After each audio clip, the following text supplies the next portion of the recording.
All right. Hello, everyone. I am Brenna O'Neill, President of Test Innovators, and I am delighted to be joined here by Michal Goldstein, who is the Senior Director of the Collegewise tutoring team. And we are here to talk about the new enhanced ACT. Michal, could you kick things off by sharing a little bit about yourself? Sure. It's a pleasure to be here. My name is Michael. I have been teaching standardized tests since 2009. Usually, I'm home based in Austin, Texas, and I'm currently broadcasting live and loud from Princeton, New Jersey, where my wife is teaching for the summer. It's a pleasure to be here. Looking forward to getting into the details of this enhanced ACT that's rolling out technically sometime soon, and in some ways is already here. It certainly is. So let's jump right into it. For listeners who may not be familiar, how is the ACT changing and what is staying the same? What should people know? It's a great question. So, in late summer of last year, the ACT announced that it was going to be effectively updating its signature test for the first time in roughly 40 years, which is pretty wild. So much has changed in education, so much has changed just in American life in general. But the ACT actually more or less was the same for all that time. And ACT decided that it was finally the moment to effectively update the exam almost in its entirety. It announced a big change, and then it also started to trickle out information about those updates that sort of confirmed that actually not much was changing at all, at least on the surface. But under the hood, a lot's actually happening. We'll get into some of those details in a moment. For the moment, the enhanced ACT, which will debut for basically everybody in September of 2025, September of this year, the new exam is going to be a little bit shorter than the old exam. It's going to have fewer questions. It's going to allow for more time per problem in every section. And additionally, the core sections of the exam, the English, the math, the reading, and the science, of those four, only the English, the math, and the reading are going to count within the ACT's kind of official composite score. The science section, which is still going to be officially administered, is going to be optional for all test takers as of this fall. And that science score is not going to be factored into anybody's composite score as part of their testing experience. So even students that take the science, that score is not going to be worked into their composite in its entirety. What's really interesting actually is less the stuff that's happening on the surface and more all the stuff that's kind of happening underneath. If you look at the details of how the ACT is scored and also how the ACT is sort of restructuring some of the content of the exam for experimental purposes.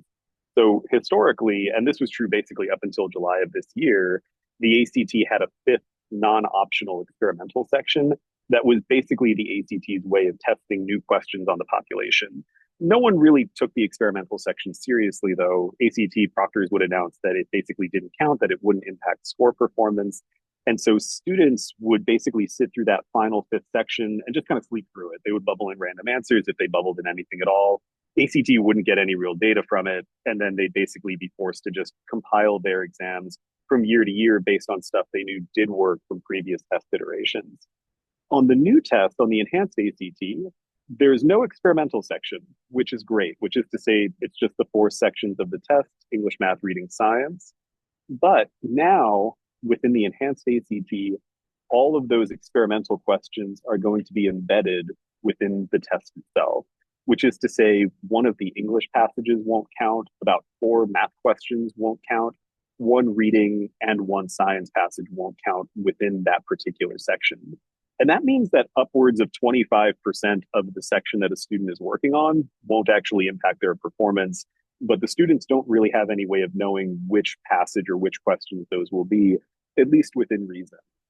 That means that not only is the ACT a much shorter exam, it's got a lot less stuff kind of found within it, but even within the material found within the exam, a huge proportion of it actually isn't going to be counted toward a student's actual performance within the test or count toward their composite score. And that actually does change the dynamics of how students will behave within the ACT because there are so few questions that actually count in terms of how their scores will be compiled. Every individual question sort of matters a little bit more. Any small mistake a person may make in any one section may have a slightly larger impact on the student's outcomes than expected. For the ACT itself, though, the best news for test takers, anybody who took the classic ACT up until basically as of July of this year, If they take the new and enhanced ACT in September of this year for rising seniors, this would be especially helpful. Those students are basically going to see an exam that looks and feels pretty familiar. If you're sort of familiar with Apple's products, if you know iPads particularly well, the new ACT is to the old ACT what the iPad mini is to the iPad. It's effectively the same thing, just distilled into a smaller package. It's a little more convenient. It probably has a little bit less stuff that it can do with a tremendous degree of power. But by and large, if you can use one device, you can use the other device just as well. Awesome. And I love that you're highlighting that important difference around the, whatever we want to call them, the experimental questions, those pre-test questions, basically the ones that ACT is pre-testing to use on future test forms. If you were just to jump into that for a moment and dive a little deeper, you mentioned that, of course, what this means is that we have fewer test questions that are going into a student's score in the end. Does that change how you would recommend to a student that they approach a given test section? Given that other, I'm just going to highlight another thing you already said, but that I think is really important for students to, this is just such a common question, like, okay, so do I know, will I be able to intuit which ones are those experimental or pre-test questions? And I mean, maybe you can, but also probably not. But maybe get into that for a minute. Is there anything you'd recommend to students that is a way for them to be thinking about taking the test or preparing for it, given that there are all of those, experimental questions mixed in? That's a fabulous question to follow up with. And the actual answer is yes, it changes the dynamic pretty significantly. You raise a really good point. At least at face value, those experimental questions can't be identified in any outward sense. They look or feel really any different from the questions that do count. They're kind of designed that way. The best experimental questions are eventually going to find their way to real tests in the end. So we want those experimental questions in a weird way to look just like the questions that count because we want them to actually mirror kind of consistency across exams. The thing that's really interesting, and if you read about the enhanced ACT enough, if you dig through a huge series of announcements that the ACT made about the new test, within every passage-based section, which is to say the English, the reading, and the science, where you're given kind of a body of text to consider and then a series of questions basically alongside in most cases, they actually did note that the first passage and the last passage of any given section will always count toward a student's score. It's the middle passages. One of the middle passages doesn't count. So for the reading section, for example, there are always 4 passages. Each passage will have 9 questions on the enhanced ACT. That's down from 10 from the old test. So not a huge change there either, but worth noting. The first passage is always a literature passage, followed basically by 3 sort of academic journal or textbook passages. They usually are about like history, social sciences, arts and humanities stuff, or the natural sciences. What's really strange about the reading section, though, that first literature passage will always count toward your score. The fourth passage, whatever its topic, will also always count toward your score. So the advice to students who are preparing for the exam is that they always do the first passage first and then skip straight to the last passage and do that one second. One of the 2 middle passages won't be a real passage. It's going to be a field test passage or an experimental passage. It won't impact performance. And the thing that's really unusual about that is for students who don't know that, who run out of time on that fourth passage, who just go through everything in order, they're going to end up working through an entire passage of material that doesn't count. It's basically a total waste of time for them in terms of practical outcomes. But they're also not going to get to a part of the test that they could guarantee does count, something that really will impact their score. The really interesting thing, though, is for those 2 little passages in the middle, whichever one is experimental. If it happens to be the third passage in the test, so in the reading, you've got your literature passage, a second passage that counts, the third passage that doesn't count, and then the fourth passage, whatever the subject is. For students who get to that third passage that doesn't count, if it doesn't count within that section, if they run out of time on it, it doesn't matter. It wouldn't impact their performance at all. And that's really unusual because it means that students historically who ran out of time within a section, you'd feel bummed out if you didn't get to like a huge portion of the test, or you'd feel at least a little stressed thinking, oh man, I only got to question 35 out of 40 on this test. those last five questions I had to guess on, or I didn't even have time to bubble in anything. I just had to leave them blank. That always leaves students feeling a little crestfallen, which is reasonable. But the strange thing is on the enhanced ACT, there's a 50% chance that that third passage doesn't count now, and as such, doesn't impact performance. And that is to say that huge portions of the exam not only won't count, but it may not be a huge stressor for kids who are actually preparing for the test with that in mind.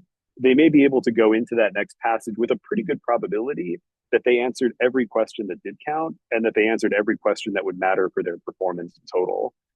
It also means, and this is not something we'd advise, but it's an interesting gameplay idea for students that really don't mind testing and students who may just test a lot over time. This is not something anybody should be encouraged to do.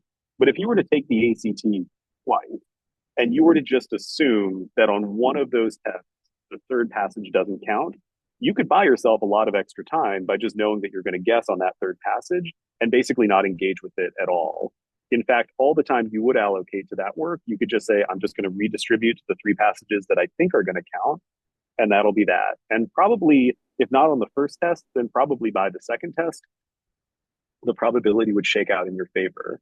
Those aren't gambles that anybody reasonably should be encouraged to take, but it's a strange feature of the landscape of the ACT. It's kind of odd that ACT Inc., the organization that writes the test, left that particular feature within the exam. It seems a little bit like a bug in point of fact, or at least something that students could leverage to a greater degree than would initially be anticipated.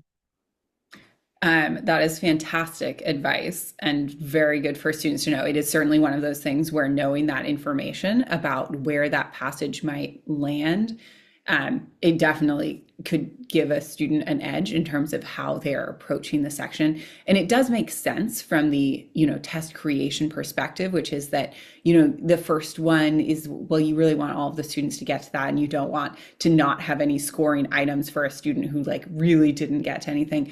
And similarly, you kind of want to make sure that what they're trying to do, I think, is probably make sure everyone got to the end of the test. But of course, as soon as you know for sure that always the last one, it kind of undermines what might be the purpose of making it so that the last passage is always scored, where they're trying to maybe make sure that students are actually getting to it. I did want to also highlight with something that you had said at the beginning, another impact this has for students, which is in this scenario where a student is really, doing their game planning. And for some students, the time really does matter, especially on these passages. If you're a slower reader, if it takes you longer to get through the passages and answer the questions, they also have shortened the test and given you more time per question already. And then when you add to that there's maybe this dynamic that you don't have to worry too much about that last passage, that, if you had strategized appropriately about which order you're doing the passages in, it can start to make a huge difference for a student where that time component used to be such a big factor of especially the ACT, which was historically such a tightly timed test. So very interesting. I want to jump into, I feel like we've sort of started doing this already with this deep dive into the section. So let's talk about each section and just what should students know, what's different, what's the same, anything they should know about how to approach it. And we'll just go in order. So I will start with the English section. So what do we know about that? So when students show up to take the ACT, the arrangement of the sections is the same as it's been basically for the last few decades. They'll show up at a school at 7:45 in the morning. Test should start ideally around 8:15, 8:30 if things are running smoothly. And as has been the case basically since the 90s, students will begin with the English section, the grammar section. The current English section, or I should say the enhanced ACT English section, the new one, is going to have 35 minutes allocated to 50 questions, which is to say it's a little bit shorter, many fewer questions than the classic ACT English, which had 45 minutes and 75 questions. That's a real reduction in terms of the number of problems a student needs to attend to. The English section, more or less otherwise, though, is still pretty much the same. It's a passage-based grammar assessment. Students are going to read through a passage that's going to have some stuff underlined within the passage itself.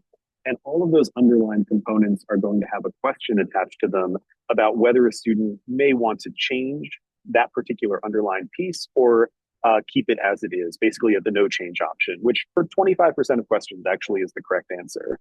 What's interesting about the enhanced ACT's grammar section, every single question now will have a directed question. Historically, that actually wasn't the case. Students were sort of intuitively supposed to know that certain things were stylistically appropriate in English, that we want to avoid redundancy, that we want to avoid wordiness. These things sound intuitive, but it's hard to know that they're true if you haven't actually seen a test like this before, or if you haven't learned those particular rules in life. On the ACT now, all grammar questions will have a directed question that will say something like, which the following has the least redundancy with respect to this particular passage's content? Or the questions will ask a very directed question, which choice maintains the most stylistically appropriate wording for this specific passage or this specific paragraph. The grammar continues to basically feature the same 20 to 25 rules that the ACT has always tested. Some of those rules come up a lot. They show up multiple times per passage. Questions about semicolon usage, commas, how dashes work. Questions about redundancy especially show up a lot across any given exam. And the same questions that always sort of showed up on the ACT but only showed up once, modifier placement, for example, questions about who versus whom, those also show up just like once per test, but they'll continue to show up on every test. The one thing that seems to have changed from the old test to the new test is just the repetitive nature of some of those questions. You used to see like 4 or 5 grammar questions focused on punctuation on the old ACT. On the new one, those punctuation questions maybe show up like 2 to 4 times, slightly fewer per passage, but really everything else is pretty much the same. The only notable oddity otherwise, the ACT's English section will have 6 passages. 4 of those passages will have 10 questions. 2 of those passages will only have 5 questions. So there's a sort of mixture now of pacing that you'll experience within the exam. The shorter passages, the longer passages, they're not in any particular order of topic. They're not in any order of difficulty. If you can do question 1, you can do question 50. It's just a matter of getting there.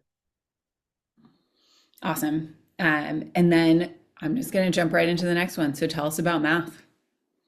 So students will finish the English section. They're then going to be told to pull out their graphing calculator or any calculator they might have brought to the ACT itself. They'll open up to the math section. Math is also shorter than historically it's ever been. It's only got 45 questions now, a 50-minute math battery. But most of the stuff that showed up on the old ACT, again, it's still showing up on the current ACT or the new ACT.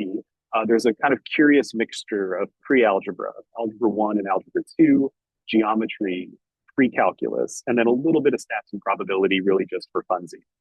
What's interesting about the ACT math is not so much the content that's there. It's just a very democratized math assessment, but really that all of those subjects are sort of intermixed with one another. So you may see a question number 1 will ask about finding the mean of a data set. Question number 2 will ask you to find the area of a rectangle.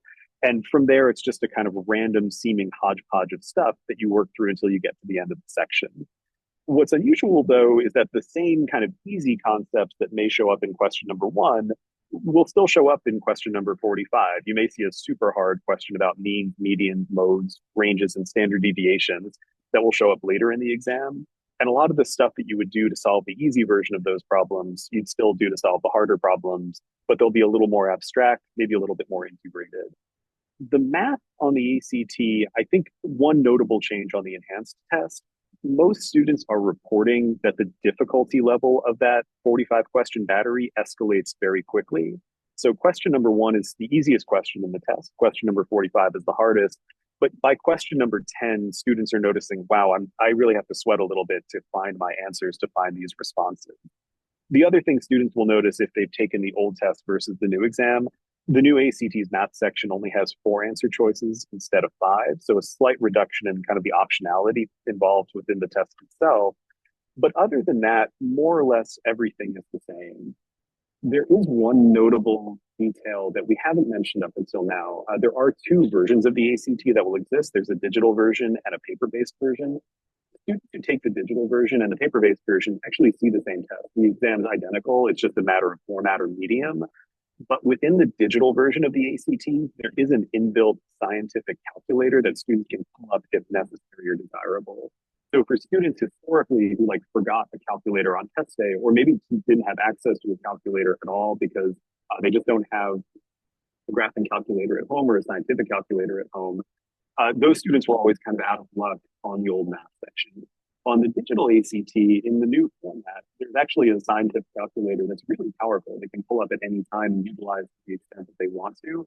It's not Desmos, it doesn't graph, and it doesn't have any graphical representation within it, but it does all the things that a scientific calculator would do otherwise. For students who are taking the paper-based test, they'd still be expected to bring their own graphing calculator or scientific calculator if they choose to use it or if they would want to leverage that. But the math otherwise, in most respects, is actually pretty consistent. All the things that you would have learned for the old ACT will still apply to the new ACT. The questions will be arranged in a pretty comparable fashion, and it covers the same measure of content. Most importantly, after the math section is all done, students get the first and only break within the ACT. They'll get 15 minutes to do whatever they want, eat, drink, walk around, stretch, go to the bathroom, talk to friends. The only two things you're really not allowed to do, you can't talk about the ACT and you can't access any electronic devices that you might have brought into the testing center. But once that break comes, students will put their calculators away, they'll get a bit of a breather, and then they'll see the shorter passage-oriented sections that come up for the latter part of the exam, reading section, and then that science section. Perfect. I was going to ask, but you beat me to it, so that's fantastic about, this digital versus paper-based testing and, the math section specifically, the fact that you have that calculator. Give us the quick recommendation. I am a student and I'm thinking about whether I'm going to do the paper test, the digital test. Maybe I've decided I want to do the digital test because that's what I'm more comfortable with. Should I be bringing my own calculator if I have one? Or should I be planning to use the one that's offered to me by ACT? How should students think about that? Oh my God, that's a great series of questions. And actually, there's a really nuanced series of answers to provide for that too. So the good news in terms of the choices, the digital ACT and the paper-based ACT are the same test. So there's no advantage or disadvantage to taking one or the other in terms of content. Question number one in the grammar section is going to be the same on paper as it would be on computer. So that kind of settles that part of the conversation very quickly. The questions around digital versus paper, I think, are more about preference. Does a student like being able to write stuff down easily, kind of on or within a physical medium? Do they prefer staring at a computer screen for 2 to 3 hours, depending on the length of the test that they're taking, and depending on whether they're opting into the science section or not? The thing that's interesting about the digital test, and this is an ongoing concern for all digital technologies, whenever one is interfacing with a digital version of an exam, there's an increased probability that there will be technical issues. I took the enhanced ACT myself in April of 2025. And, ACT basically had a kind of pre-rollout of the new test in April, June, and July. My test was delayed by 4 hours because the proctors, who were very nice and very patient and very supportive, didn't actually understand how to operate the app that they were using to proctor the exam. They couldn't initiate the test for our room. For a few of those hours, they thought there was a technical issue. We were actually told that there was a national outage, that the ACT had some bug. They were trying to fix it. They were working overtime to do so on a Saturday morning. And that was really nice.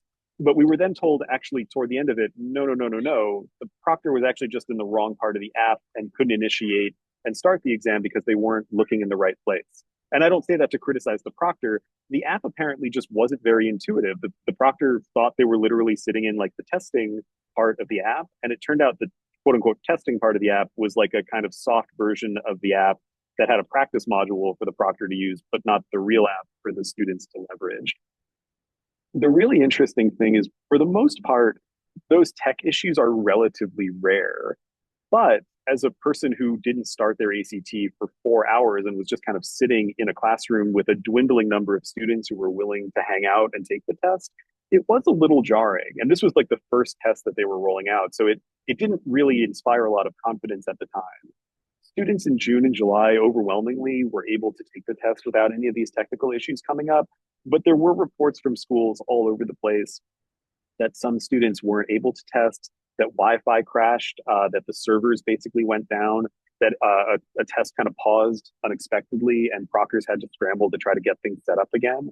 It seemed like it was a series of instances that were sort of few and far between, but they did seem to come up all over the place over those administrations. This was true when the SAT rolled out its digital SAT. It was true when the College Board had digital AP exams early in the pandemic as well. There are just technical issues that come up whenever everybody's logging onto a server all at the same time. But those digital concerns will probably be eased a little bit just as we get through the testing cycle.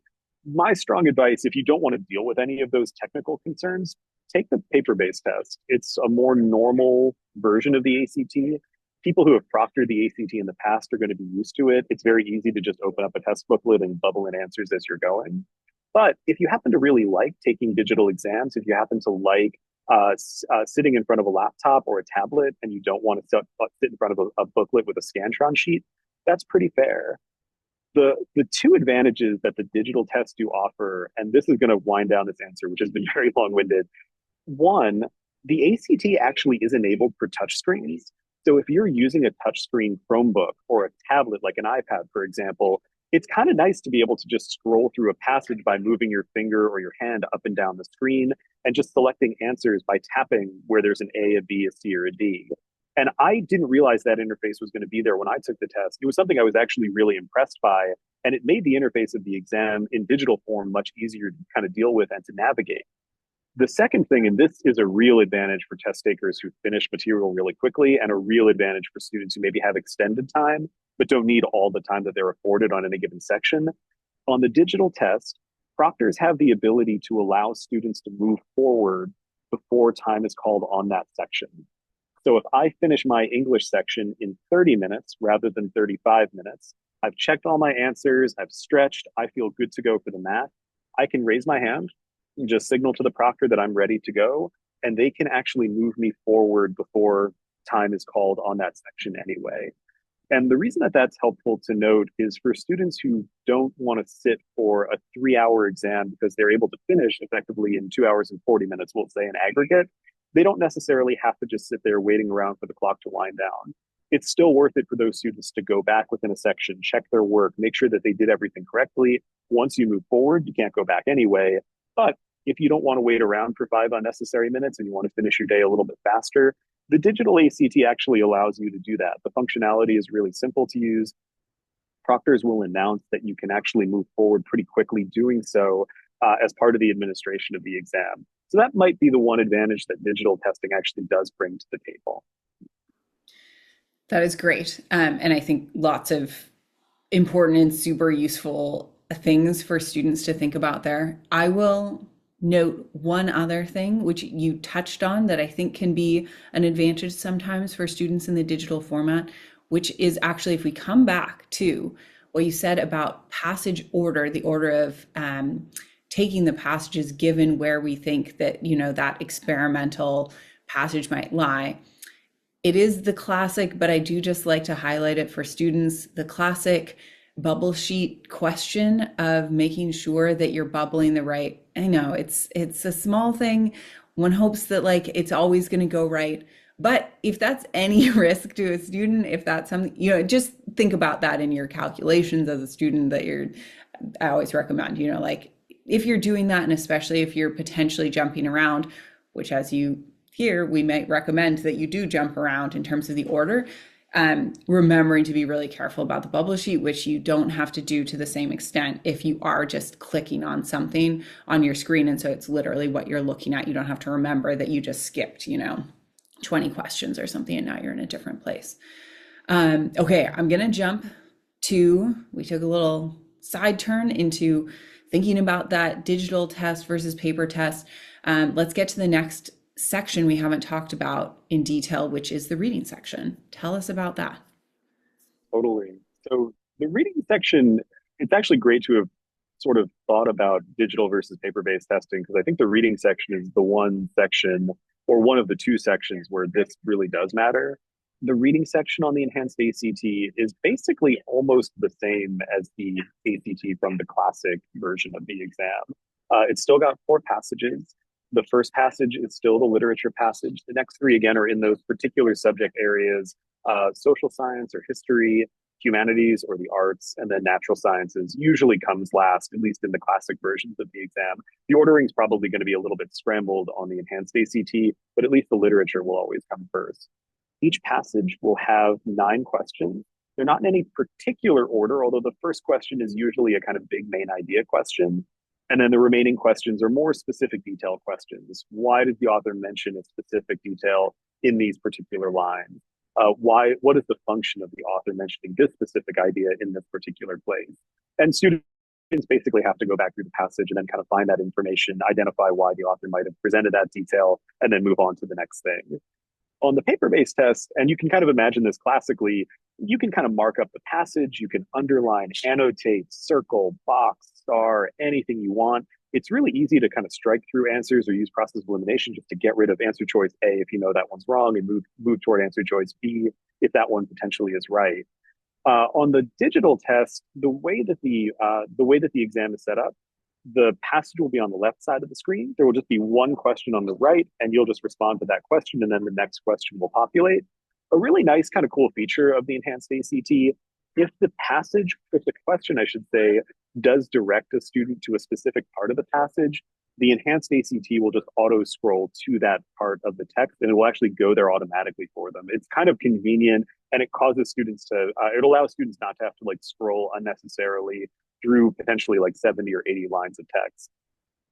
The one thing that is notable though for the digital ACT, it actually is pretty difficult to annotate on screen with the new exam. There are annotation tools. You can highlight, you can take notes, but all of those annotation tools, they involve using like drop-down menus, kind of accessing the tool, highlighting a portion of the text, marking it up in some way. It's not really the most intuitive or efficient way to go. And even the digital SAT, whose tools are pretty good about that, they're also not ideal for like reading with any real meaningful depth. The good news, the enhanced ACT does come with paper and pencil. So if you want to take notes off screen, you can do so. You'll just have to practice kind of reading while looking at the screen and then jotting down quick notes on the side. That's not the easiest thing to do, but it's a good skill to practice if one wanted to do so. The reading section otherwise, though, is basically the same as it's always been. It's an open note, open book test. All the information a student needs is going to be found somewhere on the screen or somewhere on the page in front of you. In point of fact, it's the only section of the exam that doesn't require any outside knowledge. So it's a good one to lean into. And this is not to suggest that the reading section is easy. It's actually really a kind of demanding reading assessment in some ways. But it's good to know that when you get to the reading, you don't have to access any part of your memory to get the information you need. You just need to go straight to the passage, find the things you need, and then move on to the next question. Awesome. And something that I will emphasize as we'll finish up on the science section and then talk a little bit more about preparation. But on that preparation side, the thing that you said that I think is really important for students to think about, coming back to this paper versus digital testing, is that whichever format you've decided you're going to move forward with, maybe after practicing a bit in each of the modalities, seeing which one works better, weighing all of these considerations that we've talked about, practicing with that modality, whichever one you've chosen, is super important for those things. Like if you're doing the digital test, exactly what you said, practicing with what's going to work best for you. Because yes, I agree. I think it can be a bit clunky to do all of the clicking required to take notes necessarily on screen. But I mean, of course, the screen benefit, you can put the notes sort of where you want them versus on paper, it's separate from your test. So thinking about like and practicing what works for you is super important for students, just to have that, the reference point for like, okay, this is how it works for me and where I'm going to find my notes, and how I'm going to deal with the fact that I maybe don't have that direct connection that you can have if it's the paper test of having a little scribbled note that's right next to the line where you want it to be, right next to the paragraph where you're making that note, whatever it is. Okay, and from there, let's do the last section, which is interesting and different in its own right, because the science section is now optional. So tell us a bit about the science section, and then if you can also wrap in, how should students think about whether or not to take the science section given this change?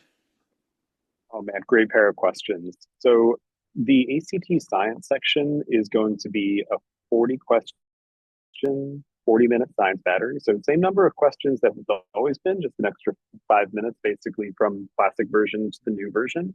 The passage-based setup, the number of questions is basically the same as it's always been.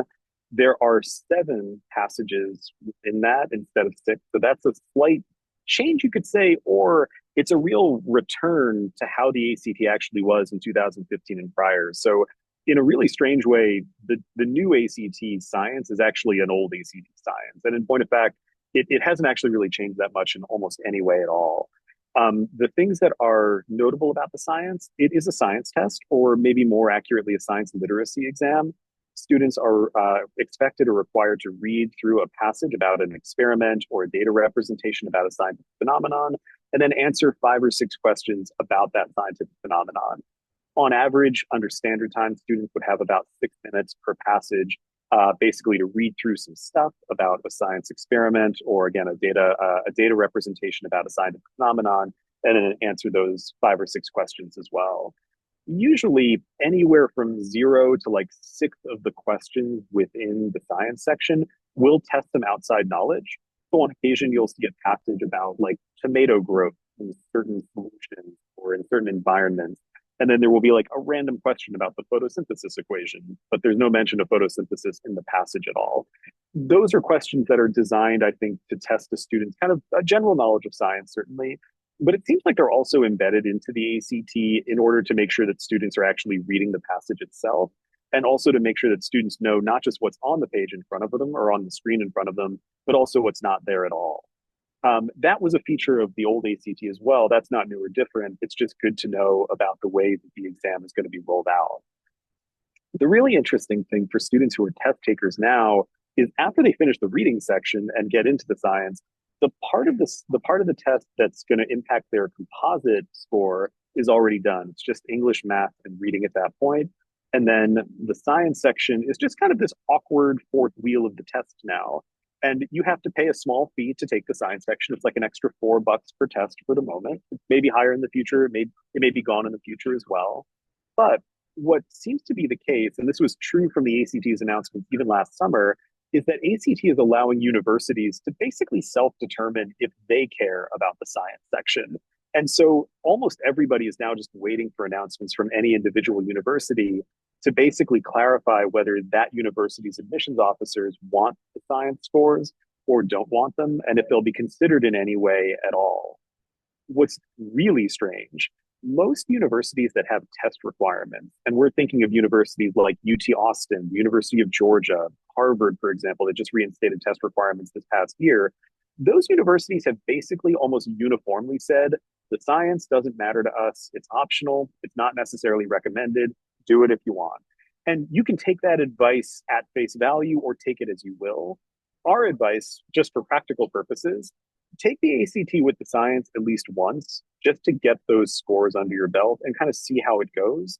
And most importantly, know that you can super score for many schools afterwards. So you may not have to do the science on every test thereafter.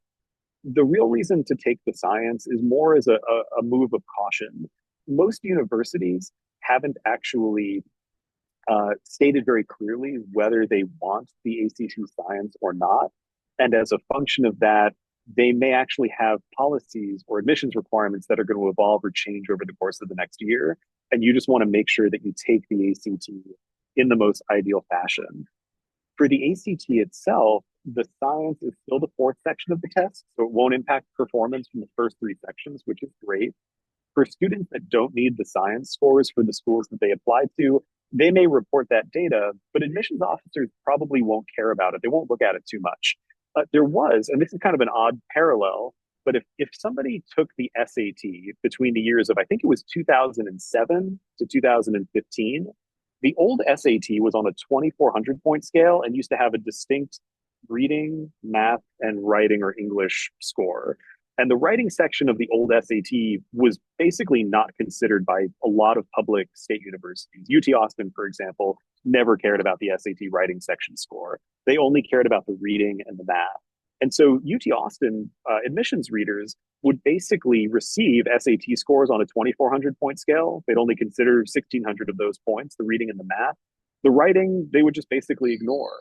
And so the ACT science section being optional, it's kind of a funny return to that weird period where like we used to get a lot of data at some universities that just didn't matter and wouldn't really be considered. That's probably still going to be the case now with the ACT science. If you happen to be cool with science, if you happen to like reading about sciencey stuff, or if you're a good reader in general, it's always nice to present strong data. And the 40 minutes that one would spend on the science section is not going to impact the rest of the test. So it's a worthwhile investment of time, even if it quote unquote doesn't count in the admissions process. So that leads to, I think I'll have this be our last question that we'll tackle, unless I've missed anything that you wanted to share with everyone. But you brought up the SAT here, and always the interesting things changing from over the years, how the two tests have changed or not changed for the most part in the case of ACT.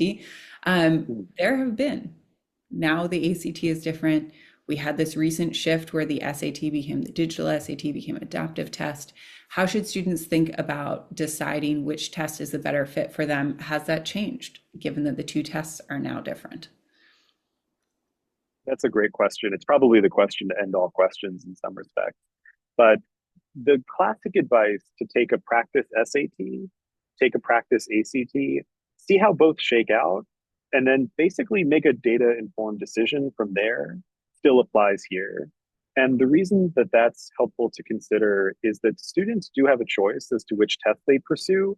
And at base, in a lot of ways, they actually have a choice not to test at all. It's important to remember that 95% of universities really are test optional. And the vast majority of those test optional schools really are test optional. If you submit test scores, fabulous. If you don't, still fabulous. If you don't want to engage with the SAT or the ACT in any meaningful way, that is a choice a person can make. And there are huge swaths of the country where universities are test free or test blind. The University of California system, the Cal State system, for example, does not consider SAT or ACT scores at all. When deciding between the SAT and the ACT, the good things to note, no universities have a preference between them. There's no geographical advantage to taking the SAT on the East Coast or the ACT in the Midwest as there once was. And so if a student takes a practice ACT, takes a practice SAT, and they do far better on the SAT, run with the SAT. In the same way that if you happen to like Reebok over Nike, buy those Reebok shoes and play ball in them. The ACT and the SAT, I think both have oddities to them now, and that's really the thing I would focus on for most young test takers, like people first starting this journey. The digital SAT, which we're not going to get into a ton, it's a computer adaptive test, and the computer adaptive engine behind the exam is still calibrated in strange ways and unpredictable ways to some degree. And so there's a huge element of variability within that test that students just have to accept if they choose to focus on the SAT. The ACT is not adaptive. It's just a linear exam. The same test that I see is the same test that anybody else would see. But the ACT is a new test. And so if you don't really love the idea of being a guinea pig for the most part for this year, then maybe the ACT wouldn't feel comfortable for you in that particular way. But it's worth it at the very least to explore both exams, see which one works for you, see which one doesn't, and then basically make a decision to opt for the test that you prefer. The best news is there are ACT and SAT test dates every 4 to 6 weeks through the calendar year. And for the ACT, even in the middle of the summer, there's an ACT in July, for example. So there is a lot of optionality, not only to find the test that works for you, but then to test along a timeline that works for you and prepare for the test that makes sense for you as well. Amazing. And on that note, I think that's a perfect place to leave this, which is the big picture, how we've sort of gotten into the like how to think about testing overall. And with that, I just want to thank you so much for joining me here today and sharing so much of your knowledge and wisdom here with everyone. So thank you, Michal. And I hope this is helpful to all of our listeners. Pleasure being here. Thanks for having me.